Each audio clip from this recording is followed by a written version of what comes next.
कुछ जगहें ऐसी होती हैं जहाँ हवा भी धीरे चलती है, जहाँ पेड़ रात में आपस में बातें नहीं करते, बस वो सुनते हैं। उत्तराखंड की पहाड़ियाँ दिन में जितनी सुंदर लगती हैं, रात में उतनी ही चुप।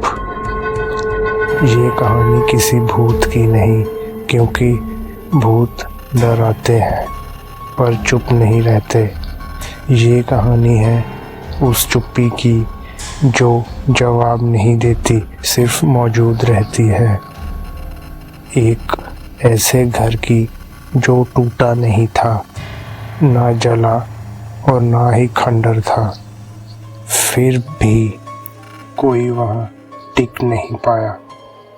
और ये कहानी है भारत के सबसे प्रसिद्ध पैरानॉर्मल इन्वेस्टिगेटर गौरव तिवारी की, जिन्होंने इस केस में कैमरा ऑन रहते हुए कहा था, अगर आज कुछ रिकॉर्ड भी नहीं हुआ तो हम यहाँ ज़्यादा देर नहीं रुकेंगे।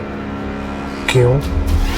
क्योंकि कुछ जगहें इन्वेस्टिगेशन नहीं चाहती, वह बस चाहती हैं कि आप चले जाएं। तो साल 2013 तहरी झील के लगभग 7 किलोमीटर दूर एक छोटा सा गांव कोटली भैरवपुर था। ये गांव नक्शों में बस एक नाम है, लेकिन रात के बाद ये जगह अपनी पहचान बदल लेती है। गांव में एक घर, जिसे लोग भूतिया घर बोलते थे, घर 2 मंजिला था।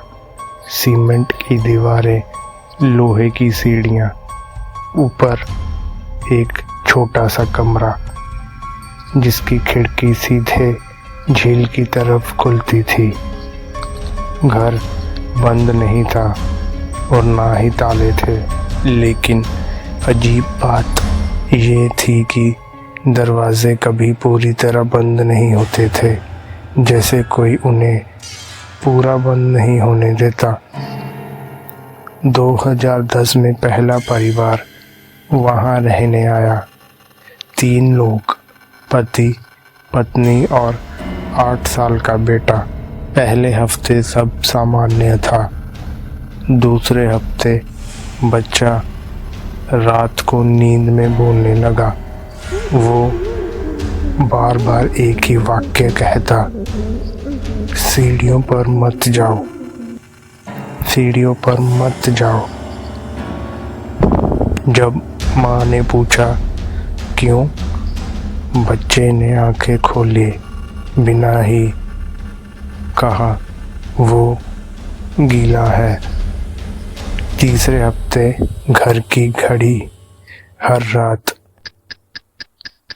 2:15 पर अपने आप रुक जाती और सुबह फिर से चलने लगती। मोबाइल घड़ियाँ चलती रहती, लेकिन दीवार की घड़ी हर रात 2:15 पर मर जाती थी। पत्नी ने शिकायत की, रात को दीवार के अंदर से जैसे कोई नाखूनों से खींच रहा हो। पहले तो पति ने शुरू में इग्नोर किया, लेकिन एक रात उसने खुद सुना और आवाज सीढ़ियों की तरफ सरक रही थी। एक रात पति पानी लेने उठा। जैसे ही वो सीढ़ियों की पहली सीढ़ी पर पैर रखा, नीचे से ठंडा पानी उसके पैर पर टपका। ऊपर देखा, सीढ़ियाँ बिल्कुल सूखी थी। और नीचे देखा, फर्श भी एकदम सूखा, लेकिन पैर भीग चुके थे। और उसी पल उसके कान में बहुत धीमी आवाज आई, मत आओ। अगली सुबह परिवार ने घर छोड़ दिया। गांव वालों से कहा, वहाँ कुछ है जो हमें पसंद नहीं करता। फिर दूसरा परिवार भी ज्यादा दिन नहीं टिका। उनका बच्चा हर रात झील की तरफ देखता और पूछता, वो अंदर क्यों नहीं आता। जब उससे पूछा, कौन, तो बच्चा बोला, जिसके कपड़े हमेशा गीले रहते हैं। गांव के बुजुर्गों ने बताया, 1970 के दशक में जब टहरी बांध बना तो कई गांव डूबे थे। इस घर की जगह पहले एक पुराना मकान था और उसी घर का एक लड़का झील में डूब गया था और उसकी लाश भी नहीं मिली। 2013 में घर के मालिक मोहन सिंह रावत ने दिल्ली कॉल किया, paranormal society of India. Phone Gaurav Tiwari ने उठाया। उन्होंने बस मकान मालिक की सारी कहानी सुनने के बाद एक ही सवाल पूछा, पानी कितना पास है। जब जवाब मिला झील, तो उन्होंने कहा, हम आएंगे, लेकिन ये केस आसान नहीं है। टीम शाम 6 बजे पहुंची। जैसे ही मुख्य दरवाज़ा खुला, EMF मीटर स्पाइक, टेम्परेचर अचानक 3 डिग्री गिरा। गौरव ने कहा, ये रेसिड्यूल नहीं है, ये अवेयर है। फिर रात 11:40 पर रिकॉर्डर चालू किया गया। पूरी टीम चुप। रिकॉर्डिंग में बहुत ही धीमी आवाज में सुनाई दिया, मत रुको। टीम ने सोचा शायद हवा की वजह से हुआ होगा, लेकिन गौरव ने रिकॉर्डर बंद कर दिया। उनका चेहरा गंभीर था। ये वार्निंग है, उन्होंने अपनी टीम से कहा। फिर ठीक 2:15 पर दीवार की घड़ी रुक गई। सीढ़ियों से लकड़ी दबने की आवाज। थर्मल कैमरा में ह्यूमन शेप्ड कोल्ड शैडो दिखा और तभी टीम का एक सदस्य, जिसका नाम अमित था, जमीन पर बैठ गया। उसकी आंखें बंद थी, लेकिन माथे पर पसीना नहीं था। ठंड में भी उसका शरीर अजीब तरह से शांत था। वो बोल रहा था, लेकिन आवाज उसकी नहीं थी। मैंने उसे नहीं मारा, मैंने उसे बचाने की कोशिश की थी। गौरव तुरंत उसके सामने बैठे, धीमी स्थिर आवाज में बोले, अगर तुम यहाँ हो तो बताओ तुम्हें क्या चाहिए। कुछ सेकंड की चुप्पी और फिर आवाज आई, वापस जाने का रास्ता। गौरव ने तुरंत इशारा किया कि कोई अमित को छुए नहीं। ऑडियो रिकॉर्डर फिर से ऑन हुआ। गौरव बोले, क्या तुम यहाँ के हो? उत्तर मिला, मेरा घर नीचे है। नीचे कहते समय उसकी उंगली झील की दिशा में उठी। गौरव ने धीरे से पूछा, तुम डूबे थे? अमित का शरीर एक झटके से कांपा और फिर वही आवाज। मैं गिरा था और पानी बहुत ठंडा था। ऊपर से सब चुप थे। जैसे ही ये शब्द बोले गए, पूरे कमरे का तापमान अचानक गिर गया। थर्मल कैमरे में चारों तरफ कोल्ड पैचेस आ गए। दीवारों पर नमी उभरने लगी, ऐसे जैसे दीवारें भीग रही हो, लेकिन बाहर एकदम सूखा था। ऊपर वाले कमरे में एक पुराना आईना था।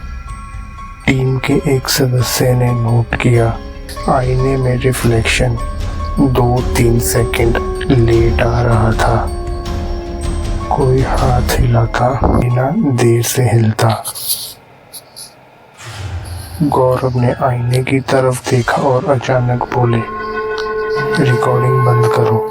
ये पहली बार था जब उन्होंने खुद सबूत रिकॉर्डिंग करने से मना किया। उसी मंजिल पर एक छोटा सा कमरा था।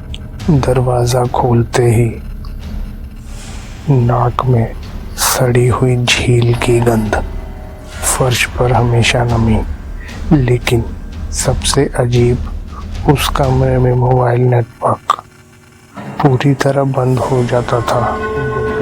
टीम से कहा, कोई पीछे मत आना। कैमरा बाहर रखा गया। दरवाज़ा बंद हुआ। अंदर सिर्फ गौरव और वह चुप्पी थी। बाहर खड़ी टीम को अंदर से कोई आवाज नहीं आ रही थी। ईएमएफ मीटर बाहर ही लगातार स्पाइक कर रहा था।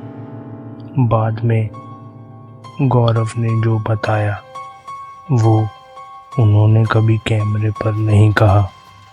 उन्होंने कहा कि वो भूत नहीं था, वो किसी से बदला नहीं चाहता था। वो रुका हुआ था और बार बार एक ही पल जी रहा था, गिरने का पल और झील में डूबने का। और वो चाहता था कि कोई उसे ये मानने कि उसे जानबूझकर छलांग नहीं लगाई थी। गौरव ने अंदर दिया जलाया और सिर्फ इतना कहा, हम जानते हैं तुम भागे नहीं थे। उस पल कमरे की नमी धीमे धीमे करके सूखने लगी। गंध कम हुई और ईएमएफ मीटर शांत होने लगे। से ही गौरव बाहर निकले। ऊपर की मंजिल से जोर की आवाज आई। सीढ़ियों पर गीले पैरों के निशान एक एक करके नीचे उतरते हुए दिखे और फिर मुख्य दरवाजे पर रुक गए। गौरव का चेहरा पीला पड़ चुका था। उन्होंने टीम से कहा, अब हम यहाँ रुकेंगे नहीं।